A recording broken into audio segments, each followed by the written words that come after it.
everyone, how's it going? It's me, Jaylene, also known as FemmeForth. I'm a sexuality coach here from Vancouver, Canada, and here's my friend Kath. Hi there, my name is Kath, or theleatherrosary. I use they, them pronouns. I'm a sexual health educator and BDSM practitioner. I'm currently based in Vancouver. So I brought on my friend Kath here today to poke at a certain topic. First, make sure you subscribe to your sexy sex ed. Today we're gonna be covering needle play with 4 key things. Number 1, what is it? Number 2, why do people like it? Number 3, 3 parts of the body to start with. And number 4, we're gonna go over 3 different types of piercing. And also I do just really want to highly recommend the blood play safety video Kath and I have done before. You can go watch in this link just right above here. Make sure you get that all knowledge first before you go into the fun little topic we're talking about today. Safety first. Number 1, what is it? Needle play is the sometimes ritual, sometimes spiritual, sometimes aesthetic, and sometimes masochistic practice of piercing the skin. Number 2, why do people like it? From a top perspective, needle play really feeds a sadistic urge. I like putting people through something, putting people through pain. It can also be very aesthetically pleasing. You can create designs and like lace and ribbons and feathers, and there's so much potential to make something very pretty and also something very painful. And also another reason, I know a lot of my dom friends who also do piercing as well, the MedFet fantasy comes alive. Just imagine how you always wanted to feel like that evil nurse or doctor. This is the moment to do so in needle play. Now let's move on to the bottoms. Why do they like getting pierced themselves through needle play? Everyone's drive and what they get out of it might be different, but some common experiences is that needle play is a really specific type of pain. It's hard to replicate with things that don't actually pierce the skin. It can also be very pretty. Being able to look at yourself as kind of this piece of art can be very appealing, as well as putting yourself through a challenge, through a kind of, I wonder if I can do this, and then being able to do it. I also kind of even think about the idea of like the scarletness of your blood also being there as well. It does kind of arrive at that sort of visual appealing as well. The taboo-ness of like seeing and playing with your own blood.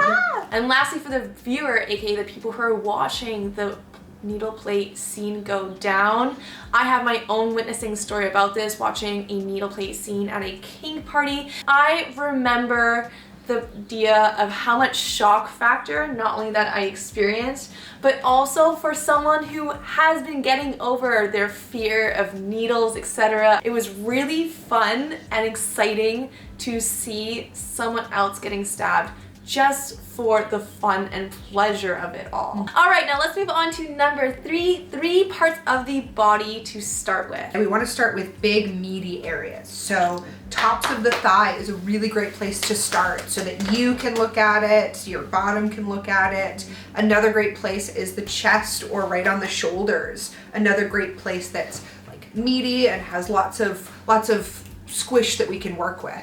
The last place that I'll suggest is arms. On the side of your arms, the upper arms. The only thing I'll say about upper arms is there's a birth control implant that you can get that sits right under the skin. So I have one right here, so I tend to avoid needles on the back of my arm, but right on the side is a great place to start because it's flat, it's meaty, and it's a big surface. All right, and last but not least, we're going to number 4, 3 different types of piercings that we can play with. Standard needles. So just the classic little needle tips that you see, super easy to find and to use and a great place to start. Another type of needle play is medical staplers. So you can get little medical staplers as well as a staple remover. You don't want to forget that part. Right. But that's also a fun little thing to play with, is basically it's like a little mini staple gun. And then the last type of needle is skewers, and these are usually very long, sharp. Think of like a standard needle that's been pulled really long, and those can be used for different types of decorations. They can be used for cheek skewers or to kind of lace in and out of the skin. And for the skewers, I'm going to assume once you are much more experienced in your needle play, that's when we want to try the skewers itself. Needles is a great, standard classic needles, great place to start. start. If you're thinking you want to move on, staplers are the next. Skewers are, I think, a few notches down on the list because of how big they are. 100%.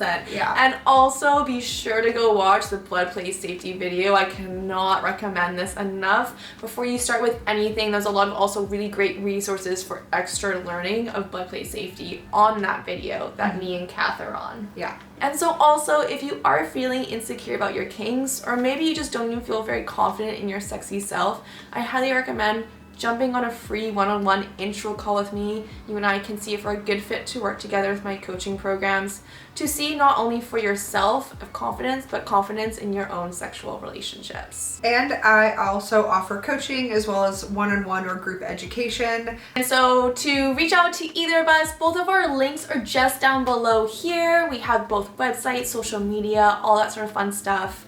And also, don't you dare forget to poke that like and subscribe button for your free sex education. Thanks so much for watching, everyone. It's me, FemmeForth. And me, the Leather Rosary. Mwah!